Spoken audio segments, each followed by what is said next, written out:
During Christmas gift opening, my brother got a watch, a video montage, and Dad calling him the pride of this house. My box had a grocery coupon inside.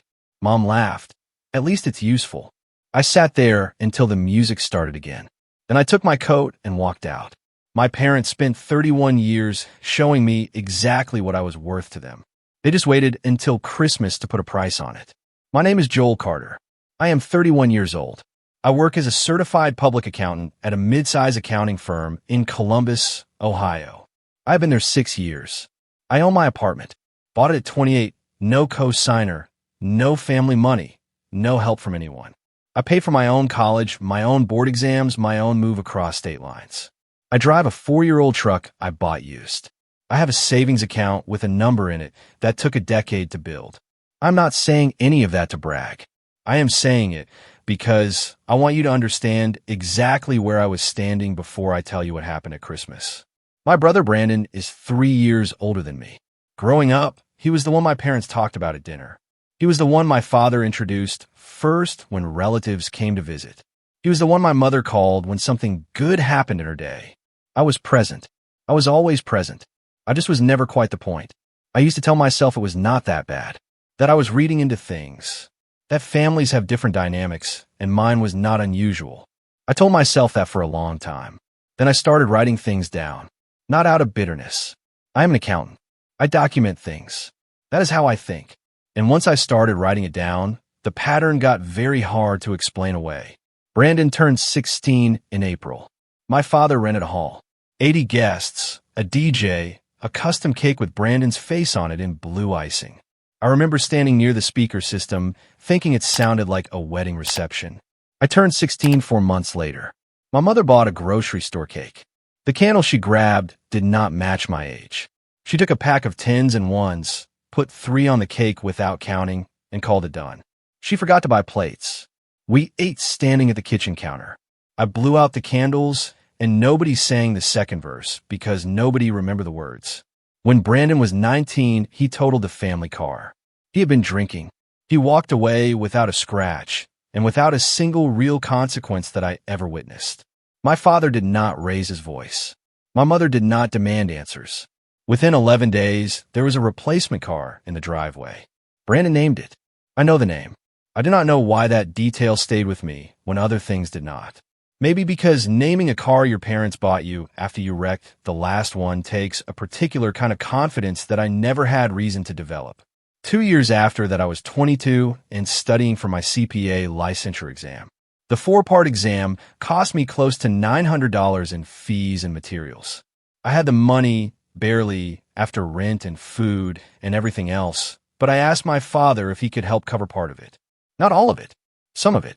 He looked at me for a moment and said, "You are the independent one." He was not wrong. He just did not seem to understand that he had made me that way, that my independence was not a trait I was born with. It was a skill I developed because the alternative was waiting for help that had made clear it was not coming. When Brandon got into NC State, my father cried at the dinner table. Real tears, the kind that surprised even him. He stood up and put his arms around Brandon for a long time. My mother opened a bottle she had been saving. I sat there, and I was genuinely happy for Brandon. I want to be honest about that. But the next year, when I received a full merit scholarship to Ohio State, the family group chat had 4 replies over 2 days. Brandon sent a thumbs up. My mother wrote, "That is nice, honey." My father replied 48 hours later with, "Good job, son." That was it. No dinner. No save bottle. No tears of any kind. There is one more thing before I get to Christmas. When Brandon was 24, he was picked up for a DUI outside Raleigh. My mother called me not to let me know. She called to ask if I would tell the insurance company I had been in the car with him. She needed my name as a passenger to change how the incident was classified. I told her I was not going to do that. I was not going to commit insurance fraud, and I was not going to put my CPA license at risk for a DUI I had nothing to do with.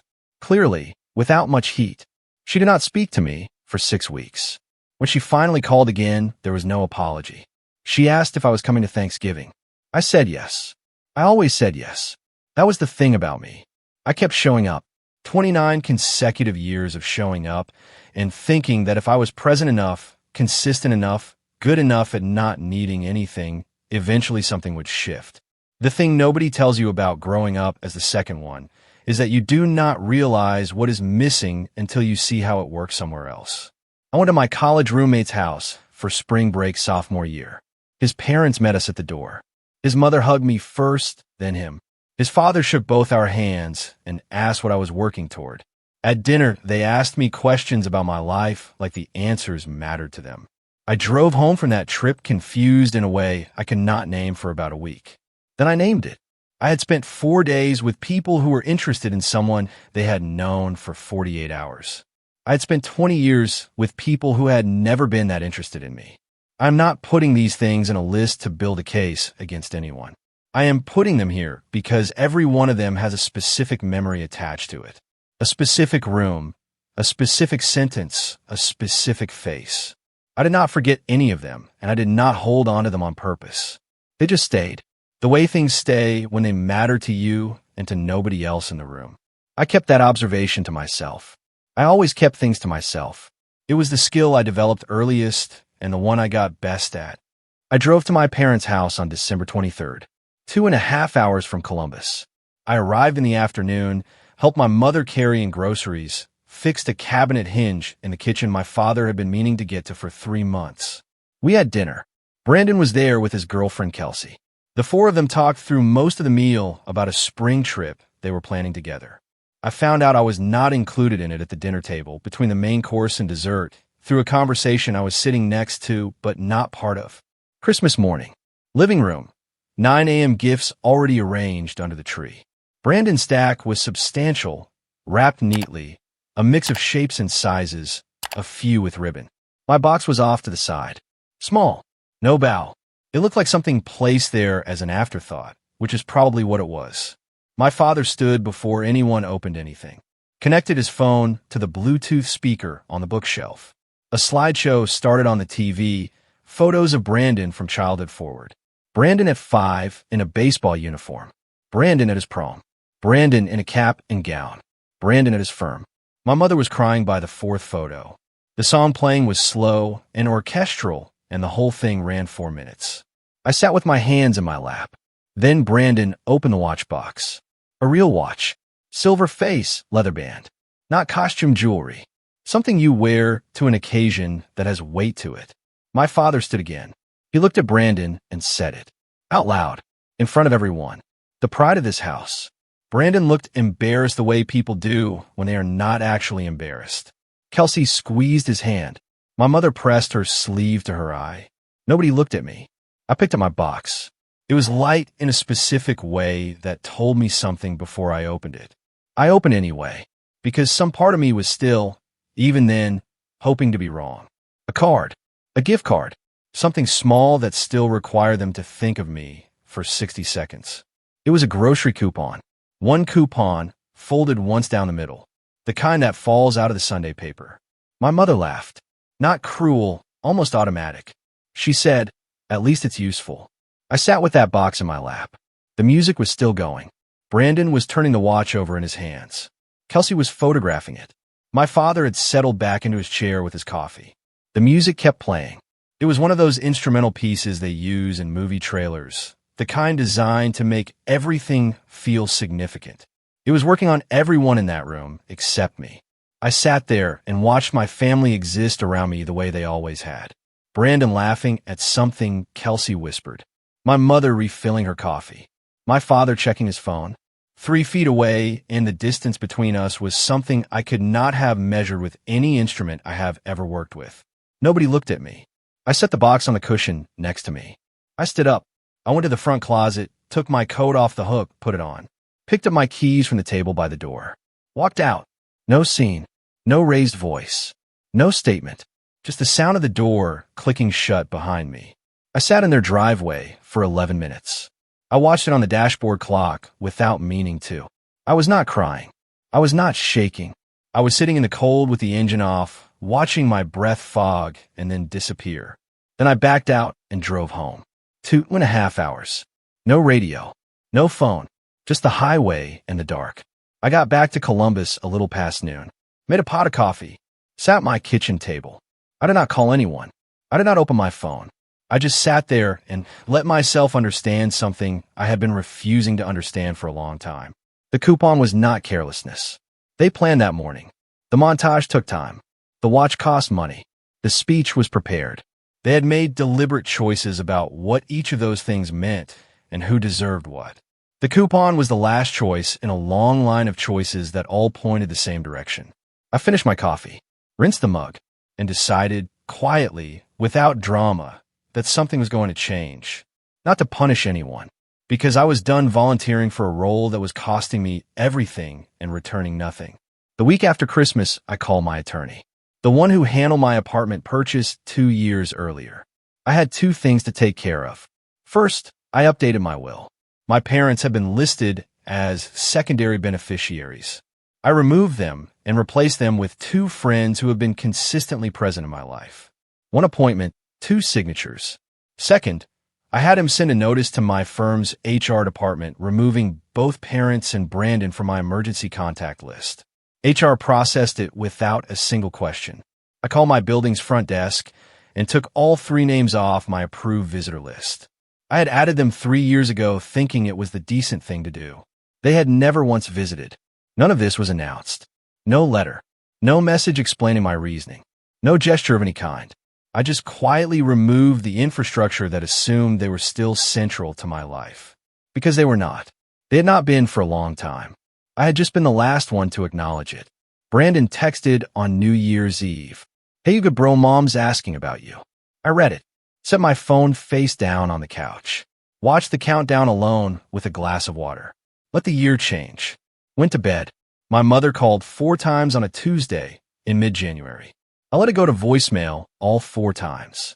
That evening I sat down and listened to the last one.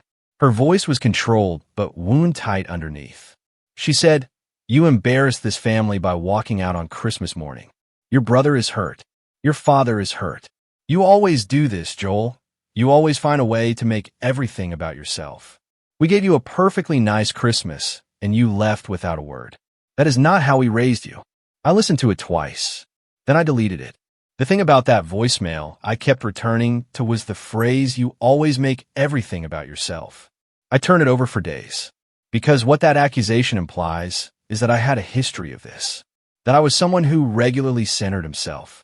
That Christmas was a pattern, not an exception. And I could not think of one example to support that. Not one. I had swallowed every dismissal, shown up at every table, answered every call, absorbed every comparison. I had made nothing about myself for 31 years. And the one time I put on my coat and walked out of a room without explanation or theater, that was when I became someone who makes everything about himself. I thought about that for a while. Then I stopped thinking about it. My father sent one text 3 days later. For words, call your mother. Joel. I did not call my mother. Brandon called on a Saturday morning. I answered that one. He did not sound angry. He sounded genuinely confused, which I believe was real. He said, "Bro, what is going on? It was just a joke. You know how mom is. She didn't mean anything by it." I said, "I know. I am fine. I just needed some space." He said, "You sure?" I said, "Yeah." We talked for about 4 minutes about a project he was working on. I kept my voice easy. When we hung up, I sat with the quiet for a moment. In the past, even a short call with Brandon left me carrying something afterward, some low-grade noise I could not name. That Saturday, there was nothing to carry. That was new. I noticed it the way you notice when a sound you have lived alongside for years finally stops. Diane is a senior partner at my firm. 51 years old, 25 years in public accounting, 0 patience for anything she considers theater. She is not someone I have personal conversations with as a rule, but she pays attention. She always has. About 3 weeks into January, she sat across from me at lunch and did not say anything for a full 2 minutes. Then she said, "You are quieter than usual." I said I was fine. She said, "I did not ask if you were fine." We finished lunch. She did not push. 2 days later, same table, she set her fork down and said, "You know what I have noticed about you since you started here? You never ask for anything. Not from clients, not from leadership, not from the team. You just deliver and wait. Like you're trying to prove something to someone who is not in the room." She picked her fork back up. She did not look at me when she said it. I thought about that sentence for a week. On the drive-in, during client reconciliations.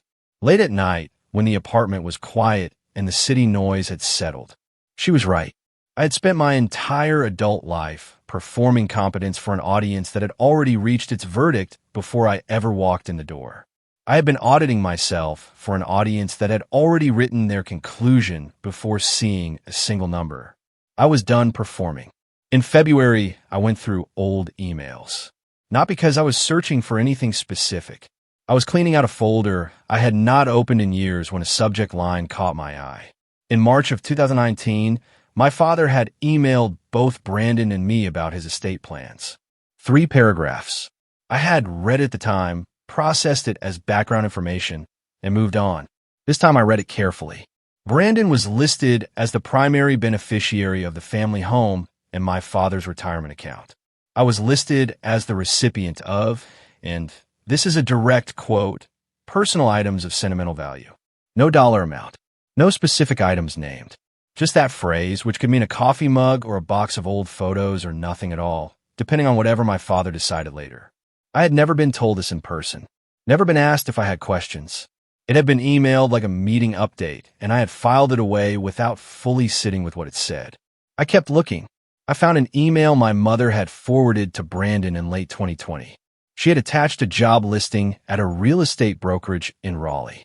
A brokerage I had a contact at, specifically a senior agent I had met through a mutual client 2 years earlier. My father had asked me if I knew anyone who could get Brandon an introduction. I had made the call. I had put my name behind it. The forward from my mother said, "Joel knows someone there. Use his name." Brandon had been at that brokerage for 2 years, selling residential properties in Raleigh. He got the introduction because of me. Nobody told me. Nobody asked. Nobody said thank you. It happened the way everything in that family happened, quietly, as though my professional reputation was a shared resource available for use without a conversation. I printed both emails, folded them once, put them in a folder in my desk drawer, and did not tell anyone they existed. My father turned 60 in April. My mother organized a dinner in a private room at an Italian restaurant outside of town. 14 people, aunts, uncles, cousins, a few longtime family friends. I received an invitation. I sent back a yes. I think that surprised some people. I drove down on a Friday evening. Arrived on time. Talked to my cousin Reese about his new house. Talked to my Aunt Carol about her retirement. Ate the bread. I was pleasant and completely unremarkable for 45 minutes. The toast started after the main course. Uncle Mike went first. He is my father's older brother, the kind of man who fills a room without raising his voice. He stood and spoke about my father's work ethic, his loyalty, his pride in his sons. Then he raised his glass toward Brandon and said, "The pride of this family," just like his father always says. Brandon smiled. Kelsey touched his arm. My father nodded from the head of the table. I waited until the applause settled. Then I stood up. I said, "I would like to add something, if that is all right." The room went quiet in a specific way. My mother looked at me with an expression I had not seen from her before. Not fear exactly.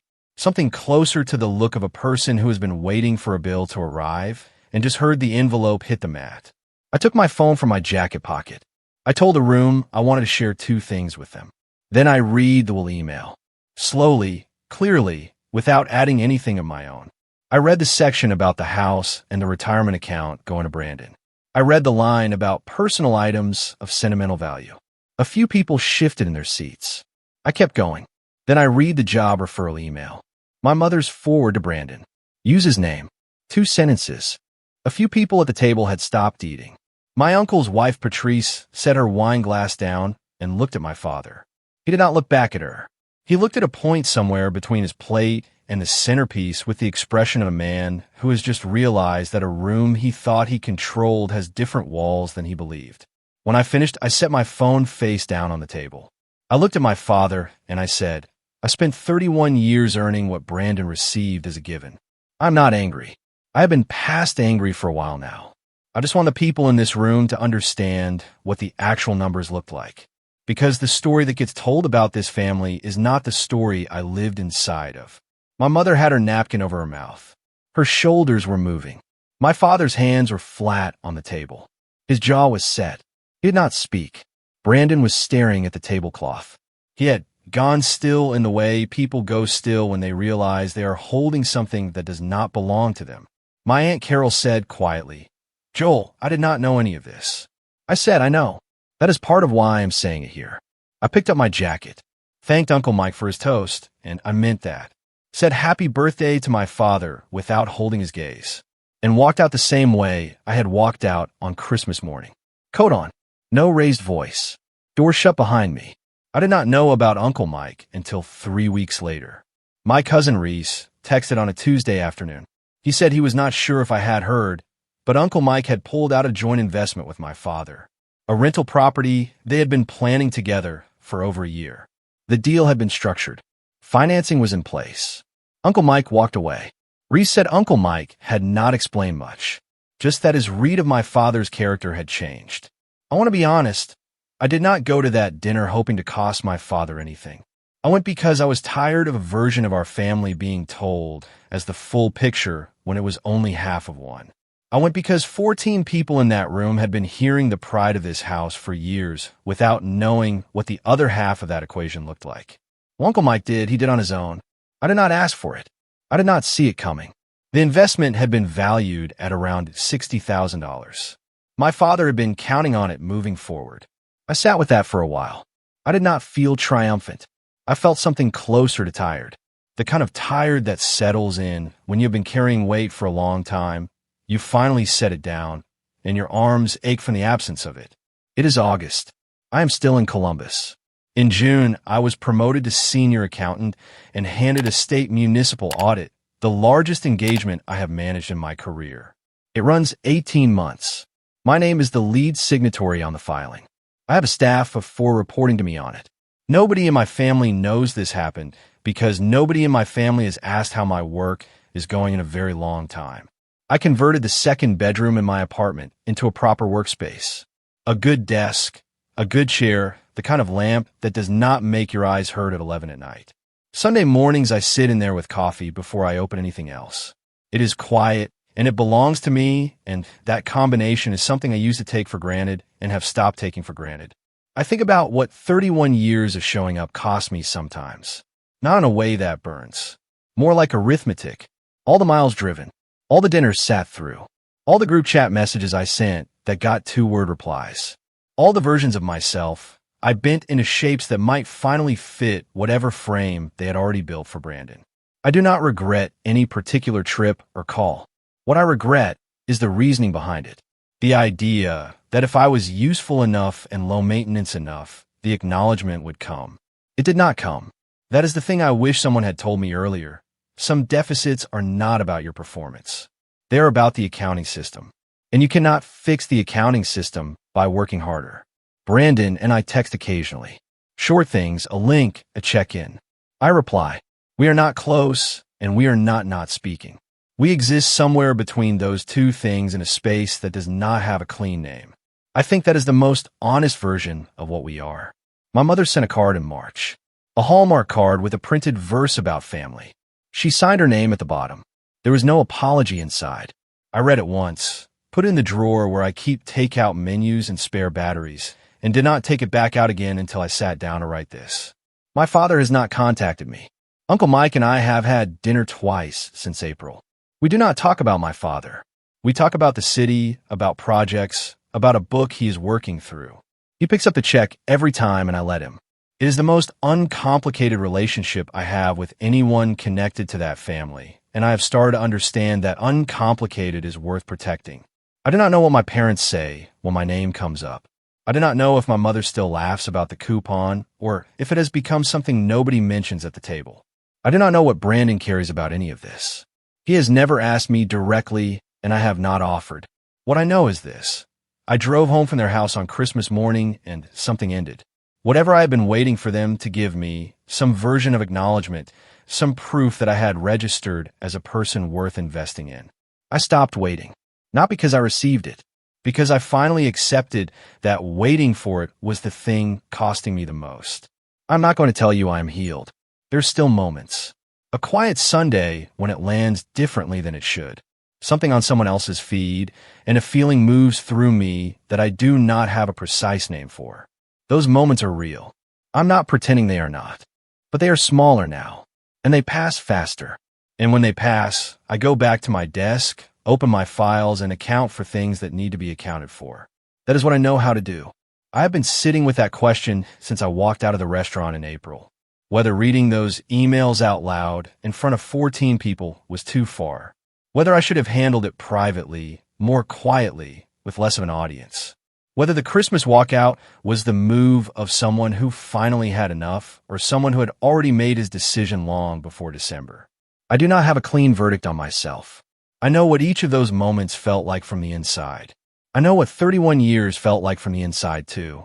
If you have ever opened a box expecting something and found a coupon inside, not just a literal box, but any room, any version of that moment, with any person, you already know what I'm talking about without me explaining it.